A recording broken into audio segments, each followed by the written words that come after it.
Dear students, vector के इस segment में आज हम लोग एस.सी. वर्मा सर की बुक कॉन्सेप्ट ऑफ फिजिक्स के वेक्टर से रिलेटेड कुछ क्वेश्चन देखते हैं।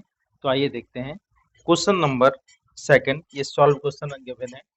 इसमें आप देखिए एक्स और वाई एक्सेस गिवन है, ठीक है ना। और कुछ वेक्टर आपको गिवन है 5, 3 और 2, ठीक है ना। और आपको इसका रिजल्टेंट फाइंड करना है, ठीक है। Find resultant vector of three vector shown in figure, ठीक है ना। तो ये थ्री वेक्टर जो आपको गिवन है जिनकी वैल्यू 5, 3 और 2 है, आपको इन तीनों वेक्टर का रिजल्टेंट फाइंड करना है, ठीक है। तो हमने आपको बताया था कि सबसे पहले यदि हमें रिजल्टेंट फाइंड करना हो तो हम एक प्लस बनाते हैं और सारे वेक्टर इस प्लस पर ट्रांसफर करेंगे, ठीक है ना। तो सबसे पहले आप ये देखिए, ये 5 यूनिट का वेक्टर है, इसको हम कहाँ लिखेंगे? ये एक्स एक्सिस के साथ 37 डिग्री के एंगल पर है, तो इसको हम 37 डिग्री के एंगल पर बना देते हैं और इसकी वैल्यू है 5 यूनिट, ठीक है ना। सेकंड वेक्टर है 3, इसको हम यहाँ ट्रांसफर करते हैं 3, और लास्ट वेक्टर है 2, ठीक है।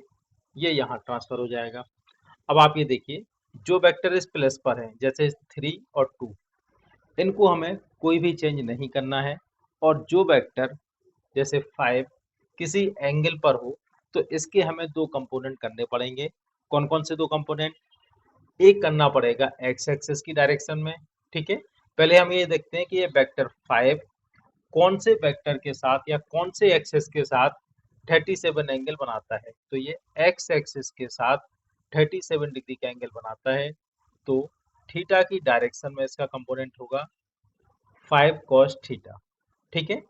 कंपोनेंट में यहाँ अलग से कर देता हूँ। ये वेक्टर है 5, आपको वेक्टर देखना है और कौन सी लाइन के साथ ये एंगल थीटा बनाता है। तो ये एक्स एक्सिस के साथ 37 डिग्री का एंगल बनाता है। तो इसकी डायरेक्शन में हो जाएगा इसका कंपोनेंट 5 cos थीटा, यानी 5 cos 37 डिग्री, ठीक है ना। और इसके परपेंडिकुलर ये होगा 5 sin 37 डिग्री, ठीक है ना। और उसके बाद आपको ये चेक करना है कि ये 5 इन दोनों के बीच में है, तो यहाँ पे ठीक है, ये इन दोनों के बीच में आ गया। और एरो का साइन, अगर ये एरो इससे दूर है तो दोनों एरो इससे दूर लगेंगे, ठीक है ना। अब 37 डिग्री का हमने आपको ट्राइंगल याद करवाया था। 37 डिग्री का ट्राइंगल कैसा होता है? 37 डिग्री का ट्राइंगल होता है 3, 4, 5, ठीक है। तो साइन 37 की वैल्यू क्या होगी? 3/5। कॉस 37 की वैल्यू क्या होगी? 4/5। और टेन 37 की वैल्यू होगी 3/4। तो यहाँ हमें जरूरत है कॉस 37। कॉस 37 की वैल्यू होती है 4/5। तो आप इसको क्या लिखेंगे? 5 इंटू 4/5, ये कैंसिल होके इक्वल टू हो जाएगा 4। और साइन 37 की वैल्यू होती है 3/5, ये कैंसिल होके आ जाएगा 3, ठीक है ना। अब आप ये देखिए, इस डायरेक्शन में कंपोनेंट आया 4, तो यहाँ पर हम ऐड कर देंगे 4। और ऊपर वाली डायरेक्शन में कंपोनेंट आया 3, ठीक है। अब आप ये देखिए, जिसके कंपोनेंट कर दिए, अब आप ये वेक्टर हटा देंगे, ठीक है ना। तो इसको हम यहाँ से हटा देते हैं। ये हो गया 3 + 4 = 7, और यहाँ पर 3 + 2 = 5, ठीक है ना। अब 5 और 7, ये दो हमारे पास वेक्टर हैं जो एक दूसरे के परपेंडिकुलर हैं। और दो वेक्टर ए और बी का रिजल्टेंट निकालने का फार्मूला हमें मालूम है, r = √a² + b² + 2ab cos theta, ठीक है। यहाँ पर a की वैल्यू 5, b की वैल्यू 7 है, और थीटा की वैल्यू यहाँ पर 90 डिग्री है। cos 90 की वैल्यू होती है 0। 5² + 7² = √25 + 49, ठीक है, इक्वल टू आएगा √74, ठीक है। इसके बाद एग्जाम्पल का क्वेश्चन नंबर 3 देखते हैं। The sum of three vectors shown in figure is 0. Find the magnitude of vector OB and OC. ठीक है, आप ये देखिए, ये आपको थ्री वेक्टर गिवन है, OA, OB और OC। ठीक है, और इनका रिजल्टेंट आपको गिवन है 0। ठीक है, अब आपको OB और OC की यहाँ पर वैल्यू बतानी है कितनी होगी। ठीक है, तो आप ये देखिए, OA की वैल्यू हमें गिवन है 5। ठीक है, अब हमें क्या करना होगा, देखिए हमने आपको बताया था, सबसे पहले एक प्लस ड्रॉ करते हैं। ठीक है, इसमें वेक्टर ओ ए इसी प्लस पर है और वैल्यू क्या दी है 5। ओ बी ये भी इसी प्लस पर है और इसकी वैल्यू हमें फाइंड करनी है। ठीक है ना, अब आप देखिए वेक्टर ओ सी। ठीक है, ओ सी वेक्टर किसी एंगल पर है, जो वेक्टर किसी एंगल पर होता है हम उसके करते हैं दो कंपोनेंट। ठीक है, तो वेक्टर ओ सी के हम दो कंपोनेंट करेंगे। कौन कौन से दो कंपोनेंट, ओ सी यहाँ पर है तो एक कंपोनेंट होगा ओ सी कॉस थीटा और दूसरा कंपोनेंट होगा ओ सी साइन थीटा। ठीक है ना, तो ये वाला कंपोनेंट कहलाएगा ओ सी कॉस 45 डिग्री और ये वाला कंपोनेंट होगा ओ सी साइन 45 डिग्री। ठीक है ना, अब आप ये देखिए, कॉस 45 की वैल्यू कितनी होती है 1/√2, साइन 45 की वैल्यू भी होगी 1/√2। इसको रीड्रॉ करते हैं, ओ ए ये वैल्यू होगी 5, ये वाला हो गया ओ सी इंटू 1/√2। ठीक है, ये हो गया ओ बी और ये वाला हो जाएगा ओ सी इंटू 1/√2। ठीक है, कोई भी वेक्टर बैलेंस कब होगा या उसका रिजल्टेंट जीरो कब होगा, जब ऊपर वाला वेक्टर नीचे वाले वेक्टर के इक्वल हो और लेफ्ट साइड वाला वेक्टर राइट साइड वाले वेक्टर के इक्वल हो। तो ये पॉइंट, या आप कह सकते हो अगर इस पॉइंट पर कोई बॉडी रखी है, इसको चार फोर्स अलग अलग डायरेक्शन में खींच रहे हैं, तो ये बॉडी अपनी जगह स्टेशनरी कब होगी, जब चारों तरफ से लगने वाला फोर्स इक्वल हो, यानी जो फोर्स ऊपर लगे वही फोर्स नीचे लगे, जो फोर्स लेफ्ट साइड में लगे वही फोर्स राइट साइड में लगे। ठीक है ना, तो आप ये देखिए, बैलेंस कंडीशन में क्या होगा, ओ ए equal to O C into 1/√2। ठीक है, ओ ए equal to O C over √2। ओ ए की वैल्यू आपको गिवन है 5, 5 equal to O C over √2। O C की वैल्यू आ जाएगी 5√2। ठीक है, ओ सी की वैल्यू क्या आएगी 5√2। अब आप देखिए,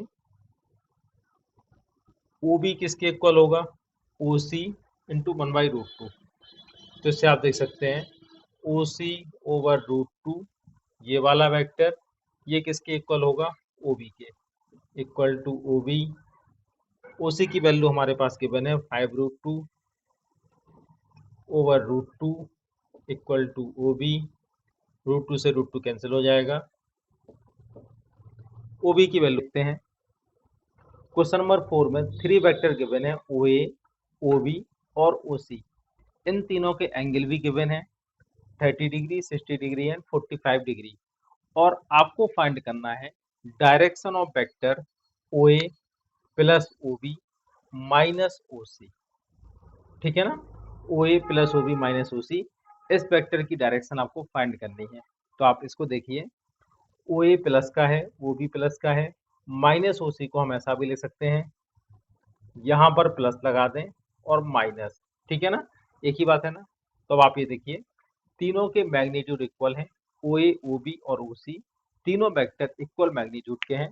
तो इन तीनों को ले लेते हैं एक्स, तो ये भी एक्स हो गया, ये भी एक्स हो गया, ये भी एक्स हो गया। ठीक है ना, अब एक प्लस बनाते हैं। अब आप देखिए, वेक्टर ओ ए क्या हो जाएगा एक्स। ठीक है, ओ बी की वैल्यू भी क्या होगी एक्स और ये कितने डिग्री पर होगा 60 डिग्री पर।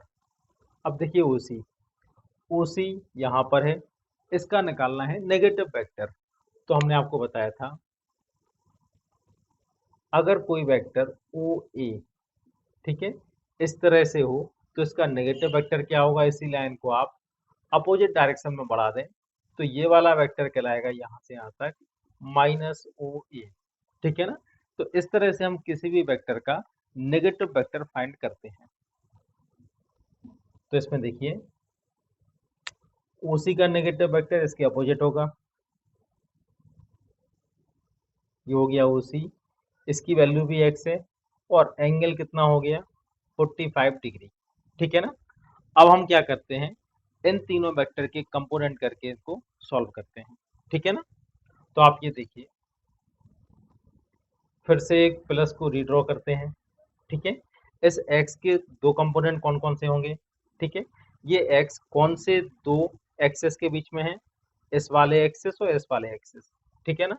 तो एक कंपोनेंट तो कहलाएगा x cos 30 डिग्री और इसके परपेंडिकुलर x sin 30 डिग्री, ठीक है। ये वाला x, इसके दो कंपोनेंट कौन से होंगे, ये वाला वेक्टर इन दोनों वेक्टर के बीच में है, ठीक है। तो इसमें एक कंपोनेंट क्या होगा, x cos 45 डिग्री और दूसरा वेक्टर x sin 45 डिग्री, ठीक है। अब हम थर्ड किसके कंपोनेंट करेंगे, इस वाले के, ठीक है ना। ये किस किस के बीच में है, इन दोनों लाइनों के बीच में, तो फिर से वही होगा, इसी डायरेक्शन में x cos 60 डिग्री और नीचे की डायरेक्शन में क्या होगा, x sin 60 डिग्री, ठीक है। अब इन तीनों की वैल्यू रखकर देखिए, अब इन सारे वेक्टर की वैल्यू पुट करते हैं। x cos 30 डिग्री क्या होगा, x√3/2, सारे वेक्टर एक ही डायरेक्शन में है तो इन सारे वेक्टर को ऐड कर देंगे, x cos 60 डिग्री, cos 60 की वैल्यू 1/2 और x cos 45 डिग्री x/√2, ठीक है ना। ये दोनों वेक्टर भी एक ही डायरेक्शन में है, इनकी भी वैल्यू रख के ऐड कर देंगे और ये वाला वेक्टर अपोजिट डायरेक्शन में x/2, ठीक है। अब आप ये देखिए, यहां से x/2 कॉमन लेते हैं तो क्या बचेगा, √3 + 1, ठीक है। यहाँ पर हमने x/2 कॉमन लिया तो इसमें ऊपर नीचे √2 का मल्टीप्लाई करेंगे तो ये क्या बचेगा, +√2, ठीक है। अब देखिए, ये दोनों वेक्टर डायरेक्टली एक दूसरे के अपोजिट हैं तो बड़े वाले वेक्टर में से छोटे वाले वेक्टर को सीधे सीधे माइनस कर सकते हैं। तो आप ये देखिए, यहाँ पर √3/2x प्लस x/√2 माइनस हो जाएगा x/2, ठीक है। और डायरेक्शन क्या आएगी, बड़े वाले वेक्टर की डायरेक्शन में, ठीक है। तो यहाँ से भी हम x/2 कॉमन लेते हैं तो अंदर क्या बचेगा, √3 प्लस √2 और ये वाला वेक्टर माइनस हो रहा है, -1, ठीक है ना। अब इन दोनों वेक्टर के बीच का एंगल निकालना है, इन दोनों के वेक्टर के बीच का जो रिजल्टेंट होगा वो एंगल क्या होगा, ठीक है ना। तो इन दोनों के बीच का एंगल तो होगा 90 डिग्री। अब इन दोनों का रिजल्टेंट क्या आएगा, इससे चलेंगे इससे, इसके पैरेलल, इससे चलेंगे इसके पैरेलल और ये वाला वेक्टर कहलाएगा रिजल्टेंट वेक्टर, ठीक है। अगर ये वाला एंगल है अल्फा तो आप tan अल्फा की वैल्यू कैसे फाइंड करेंगे, ठीक है। फार्मूला तो हमारा a+b cos थीटा, यहाँ पर थीटा कौन सा एंगल होता है, ए और बी के बीच का एंगल और ये एंगल होगा यहाँ पर 90 डिग्री, ठीक है ना। तो आप यहाँ पर 90 डिग्री रखेंगे तो क्या आ जाएगा, b/a, sin 90 की वैल्यू 1, cos 90 की वैल्यू होती है 0, ठीक है ना। तो इससे आ जाएगा b/a, ठीक है। अब यहाँ पर दोनों की वैल्यू पुट करते हैं,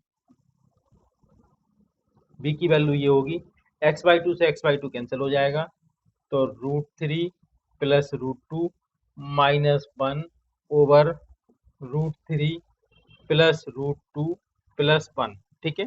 तो अल्फा की वैल्यू क्या होगी, alpha equal to tan inverse और इसकी ये वैल्यू आप रख दो, √3 प्लस √2 -1 ओवर √3 प्लस √2 प्लस 1, ठीक है ना।